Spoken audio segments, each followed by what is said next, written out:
ঠিক আছে, মোৰ নিজৰ মানুহখিনি লগ পালে মনটো ভাল লাগি যায়। সঁচাকে নাই জিলা পৰিষদত ক'ৰবাত কংগ্ৰেছ ওলাইছে নেকি?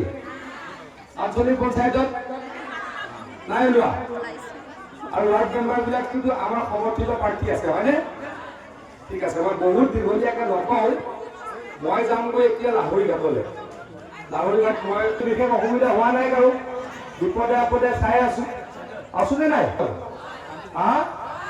আৰু হস্পিটেলত গ'লে খবৰ লওঁ নে নলওঁ? বানপানীৰ আগত জাগি ভকত গাঁৱৰ দলং হৈ গ'ল, মেডিকেল কলেজ বঘৰাত হৈ গ'ল, হয়নে নহয়? আৰু জাগিৰোডত কি হৈ গ'ল? মই ভাবোঁতো খুব ভাল হ'ব। কংগ্ৰেছ দলৰ অস্তিত্ব প্ৰায় নাইকিয়াই হৈছে। বাকী দলবিলাকো ৰাইজৰ মাজত নাই। আপোনালোকে দেখিছে দুটা বুথৰ মিটিং, দুটা ৱাৰ্ডৰ মিটিং এখন। এই দুটা ৱাৰ্ডৰ মিটিঙতে হয়তো এই গাঁও দুখনৰ প্ৰত্যেক ঘৰ মানুহে ইয়ালৈকে উঠি আহিছে। গতিকে ই প্ৰমাণ কৰে যে বিজেপিৰ কিমান এই মুহূৰ্তত জনপ্ৰিয়তা আছে। এই জনপ্ৰিয়তাৰ কাৰণ হৈছে নৰেন্দ্ৰ মোদী ডাঙৰীয়া আৰু হিমন্ত বিশ্ব শৰ্মা ডাঙৰীয়া। দুয়োগৰাকী নেতাই দেশৰ কাৰণে, ৰাজ্যৰ কাৰণে কাম কৰিছে। আৰু জাগিৰোডত আমিও কিছু কাম কৰিবলৈকে চেষ্টা কৰিছোঁ। আজিৰ পৰা 9 বছৰৰ আগতে যেতিয়া মই জাগিৰোডৰ বিধায়ক হৈছিলোঁ, ৰাস্তা পথ বুলিবলৈ জাগিৰোডত নাছিলেই। এই মূল ৰাস্তাবিলাকো অত্যন্ত বেয়া আছিলে। মৰিগাঁৱৰ পৰা জাগিৰোড, জাগি ভকত গাঁৱৰ পৰা নাৰাংগী অত্যন্ত বেয়া আছিলে। গাঁৱৰ ভিতৰৰ ৰাস্তাটো মই নকওঁৱেই।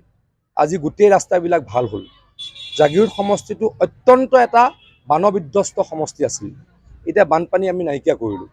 জাগিৰোডত প্ৰধানমন্ত্ৰী ডাঙৰীয়া আৰু মুখ্যমন্ত্ৰী ডাঙৰীয়াই 29,000 ল'ৰা ছোৱালীয়ে চাকৰি পোৱা এটা ইণ্ডাষ্ট্ৰী আনি দিছে। গতিকে জাগিৰোডৰ কাৰণে আমি যথেষ্ট কৰিছোঁ। জাগিৰোড সমষ্টিত মেডিকেল কলেজ হ'ল। জাগিৰোড সমষ্টিত এতিয়া নেইলিট ইউনিভাৰ্চিটি হ'ব। গতিকে জাগিৰোডে প্ৰাণপাই উঠিছে আৰু জাগিৰোডৰ কাৰণে কাম কৰাৰ পণ লৈছোঁ। সকলোকে বিজেপি ভোট দিবলৈ অনুৰোধ জনাইছোঁ।